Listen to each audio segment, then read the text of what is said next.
Unfortunately, this is not the first time that we have missed the revenue target this fiscal year, which is ending on June 30th. It has been the case for many years. Most often, if I recall, in the last 20 years or so, 90% of the time, Pakistan has missed its target. And one biggest reason is that throughout this period, Pakistan has been under an IMF program. And the target is not just finalized on our own basis, but say imposed on us by IMF, because IMF wants to see a financial discipline that if you bring in so much of tax revenue with so much of expenditure, we will have this kind of fiscal deficit, and that is the formula going forward. And so it, without looking into the fact that additional tax revenues, because every year, obviously, with the increase in expenditure, which is natural, you have to increase your tax revenue target, or at least make an effort to achieve more tax revenue target because of inflation, one reason. Second thing is because of the economic activity. So the simple formula is that if you have, say, a 10% inflation and a 4% economic growth, so 14% in any case, without any additional effort, you will get additional tax revenue. Because obviously, and if there is devaluation, for example, that also gets you more tax revenue. That's through custom duties, for example, if you are charging $1 for a duty, so $1, if that is equivalent today to 280 rupees, tomorrow it is 300 rupees, and you have 10% duty, so you'll get 30 rupees rather than 28 rupees. So these are normal basic things. So what has been happening in Pakistan is that economic activity has remained almost stagnant in the last 4 years. If we look at it, our average growth rate has been 2.2%. So 2.2%, and also after mid 2023, the inflation rate also has been going down.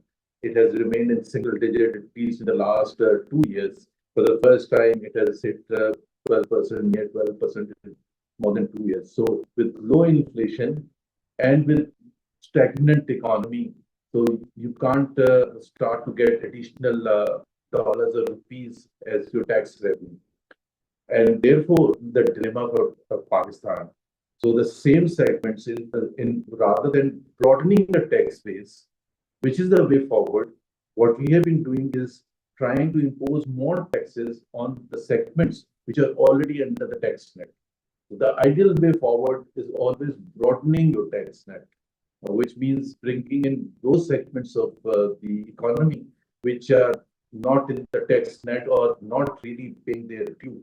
Like, for example, agriculture, which is 25%, close to 25% of the total economy, but contributes just about 0.3% of the tax, 0.3%.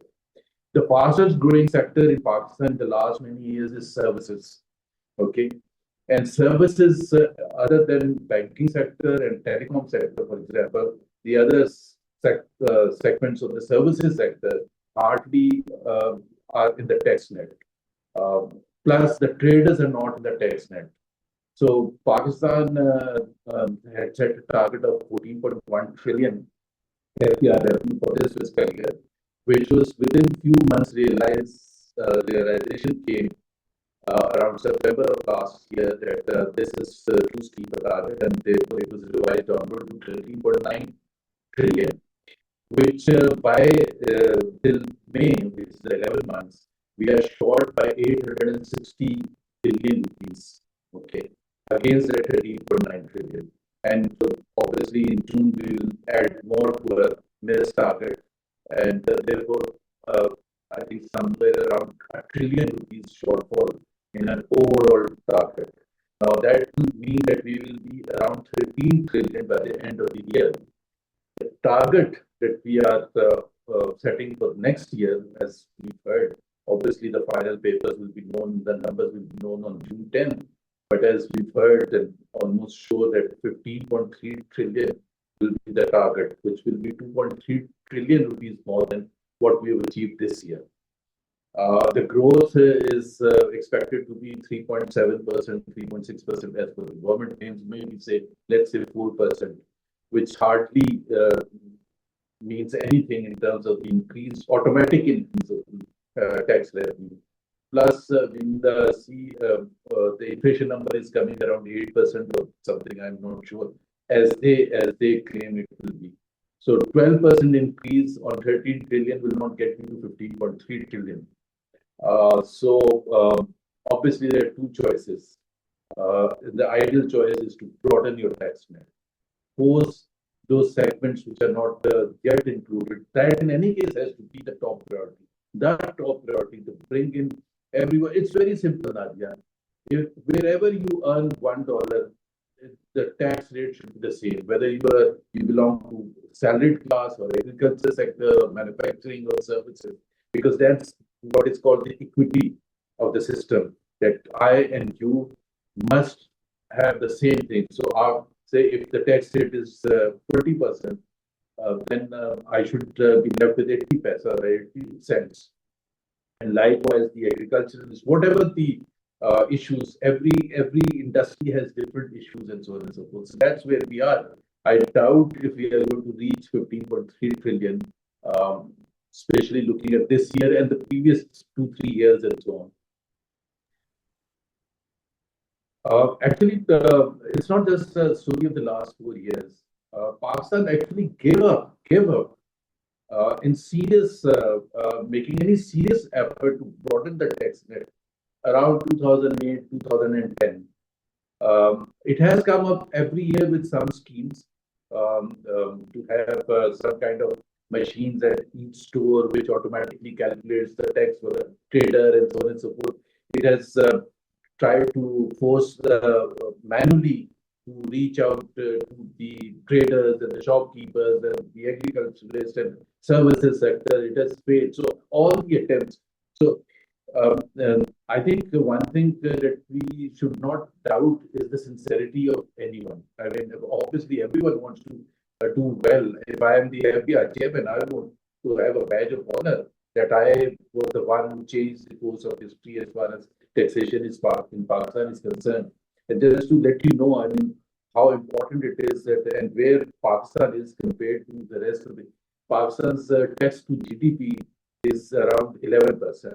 Okay, which is according to this government a remarkable achievement from below 10% to close to 11%. But the dilemma is that if we compare with even a country like India, which has a tax to GDP of 19 or 20%, so even which means almost double. So imagine if Pakistan's just the system is fair, and we are where India is, our tax revenue will be 26 trillion rather than 13 trillion. Okay, tax to GDP.